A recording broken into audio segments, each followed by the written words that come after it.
A little Solo stove, upside down fire. See how this works out.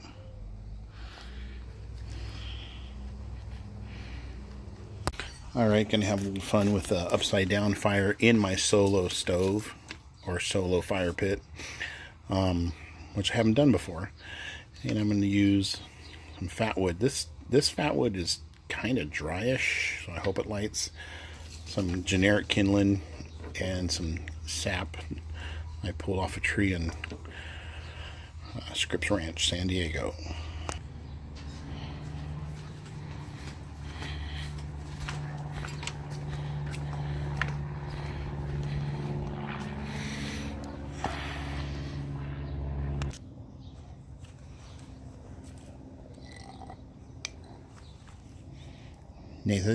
Nathan 4072, thank you as always.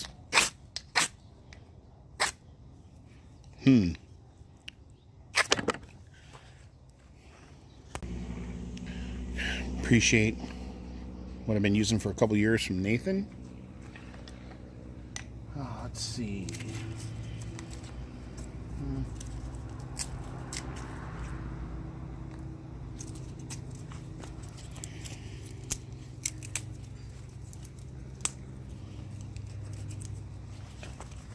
As I said, using some generic kindling. May or may not work. Probably will.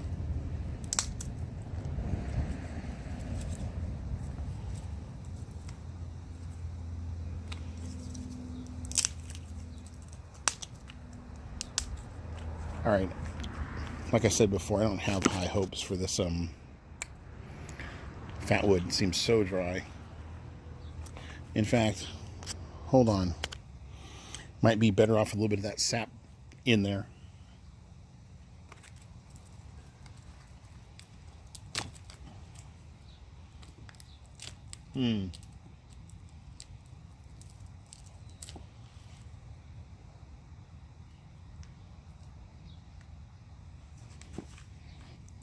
What a sappy story.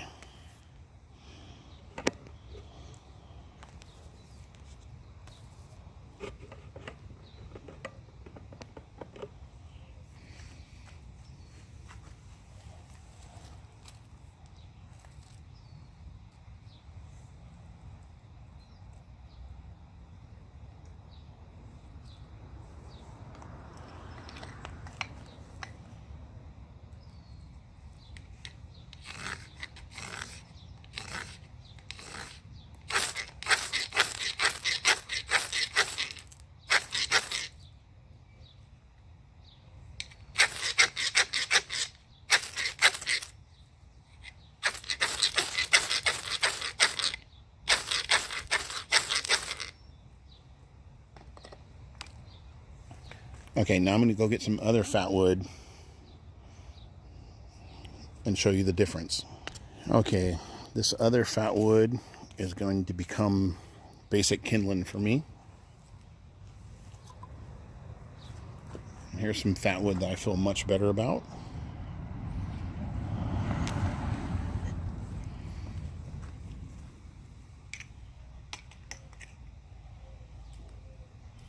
And that, I think most of this sap is going to become kindling as well.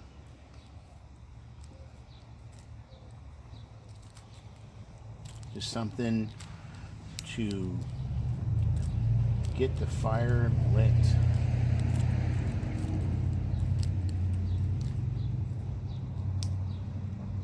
And if you watch my videos, you know I never claim to be an expert because I'm not, but if you can see this,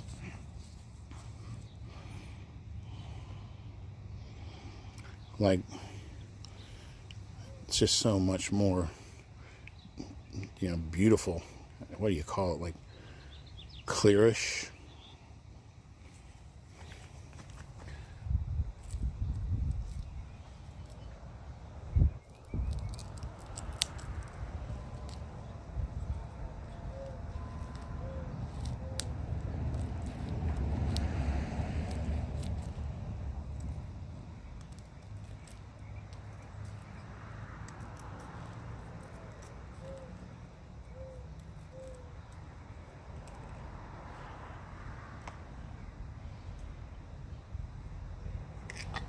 Let's zoom up and see what happens.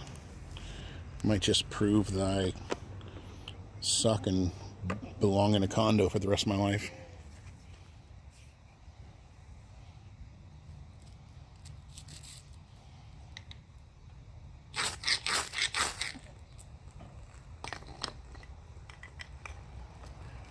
There is a difference in fat wood.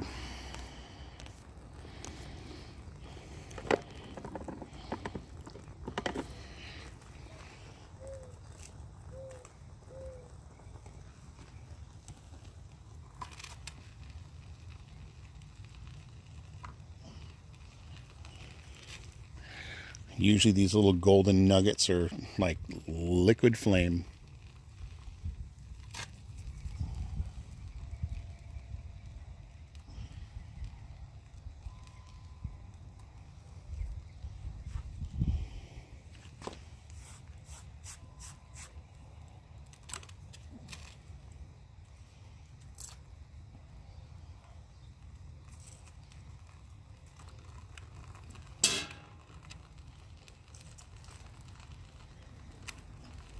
So the difference in this fire, if you haven't seen one before, which you probably have, is I am not going to add anything on top. It's going to be an upside down fire and burn down. And you probably saw the other, well, you may have seen my other videos on upside down fires, but I've never done one in a solo fire pit. What I've noticed about the solo fire pit is when all that gets going, that's when you get that beautiful reddish orange, high burn flame going. I've also noticed that if you have a sparse fire in the solo fire pit, you don't get all the effects. Oh, look at that. You see that right there?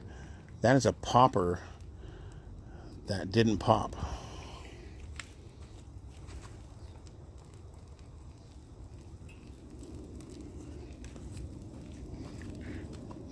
Well, if I threw it in the right place, it will pop sooner or later. Look at that. I don't think I need to throw anything else on there. It is going to burn down. And I would say number one was fat wood getting it lit, but number two is the, even though you can't see it, those sap balls, they get burning. It's liquid fire. It's amazing. Oh, it's amazing. All right, I'm gonna let this run for a little bit and hopefully time lapse it or not.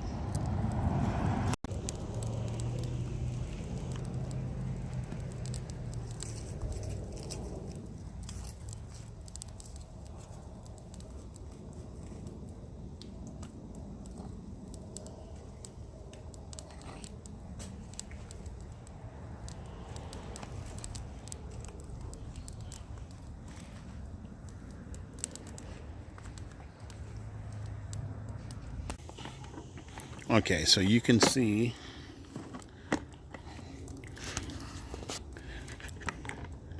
the flame is already coming up underneath. It's perf.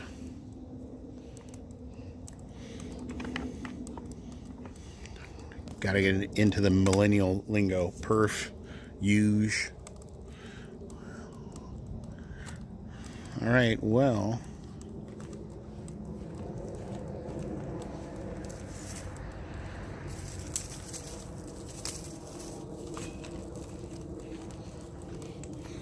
Clean up the fire pit a little bit. So over at Steve at 73 Forge Friday night, he started a fire with a hand drill.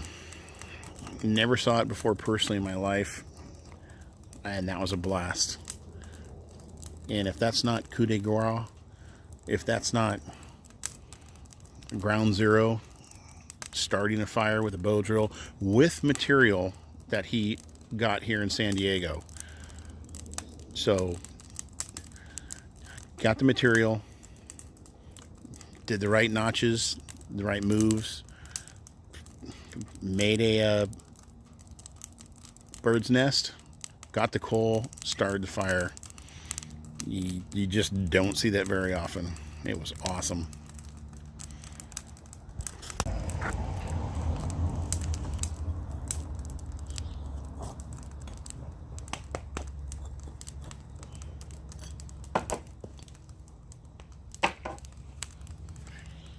All right, that, my friends, is an upside down fire going in a solo fire pit.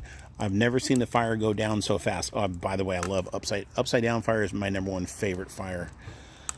And you can go back to Point Magoo on an older video, and we did an upside down fire there at the campgrounds to cook on, I think. I've never seen one light down so fast. I mean, that's just rocking right there. So that is the difference of the solo fire pit, I believe. Man, this thing's the bomb. Only been like 2 minutes since I walked away, but it's beautimous. In fact, this is different. Normally, upside down fire would have completely started on the top and slowly worked its way down. So this is completely different for a standard upside down fire. Super interesting. Still went to the bottom, I would say, because of all the oxygen coming in the bottom. This thing's bottom is completely graded with holes. So there's a flat pan, and I don't know, a 1/4 inch, 1/2 inch above that is a graded pan. It's all circle drilled. And then, of course, you have, what you can't see here. Come on, baby.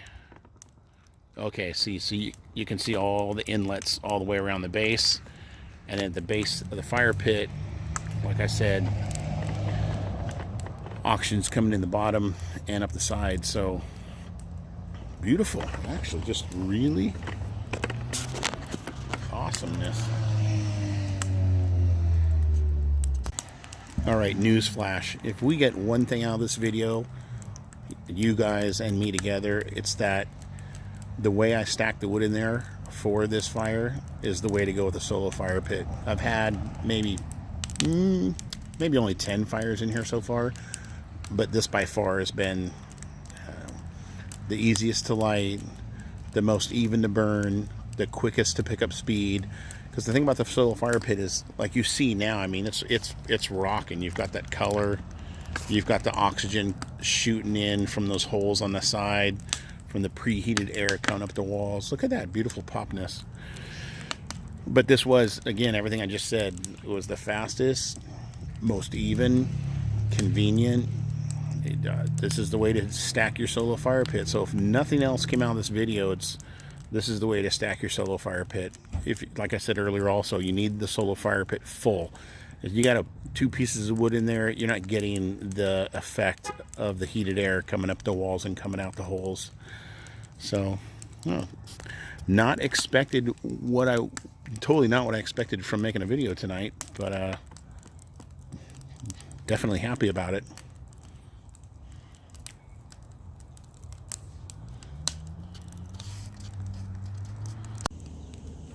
And a little later,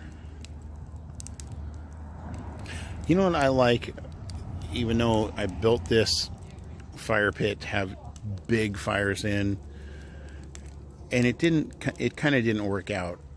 It was too big because I had to reach in too far, didn't get the oxygen I think I wanted.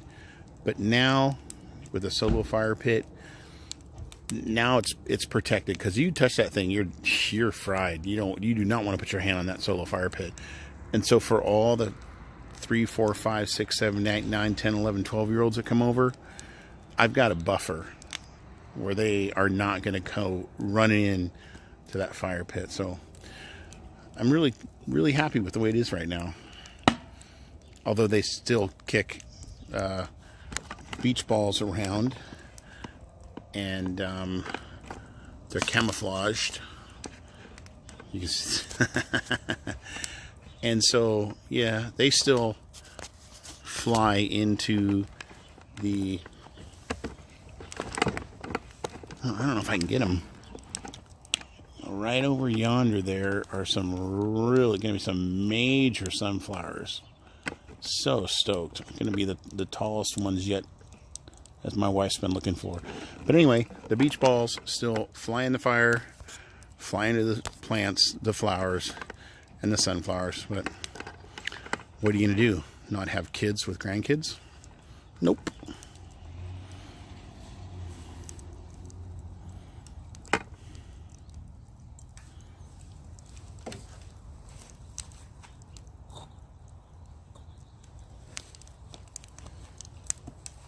So much better.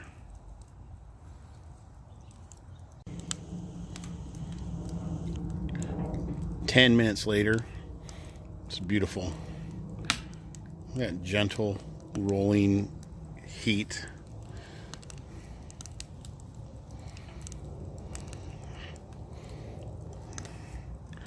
This is it. Upside down logs in the solo fire pit, and my next experiment will be where I throw a ton of wet garbage I have in there and see if that preheated monster will burn it. I think it will.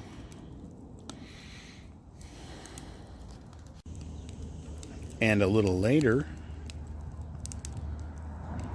you know what I like, even though I built this fire pit to have big fires in, and it kind of didn't work out. It was too big because I had to reach in too far, didn't get the oxygen I think I wanted. But now with a solo fire pit, now it's protected, because you touch that thing, you're fried. You do not want to put your hand on that solo fire pit.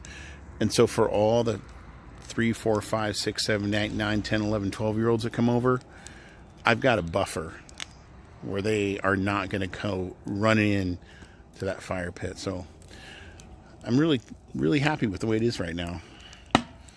Although they still kick beach balls around, and they're camouflaged. You can see.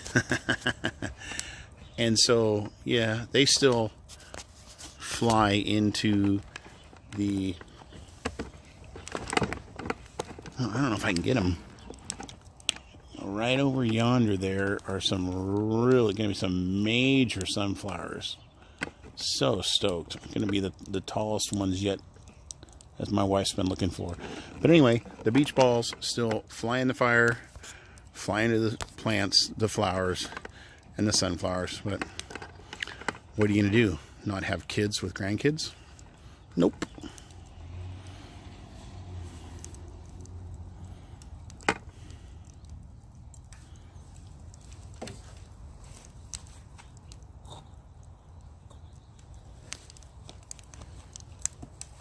So much better.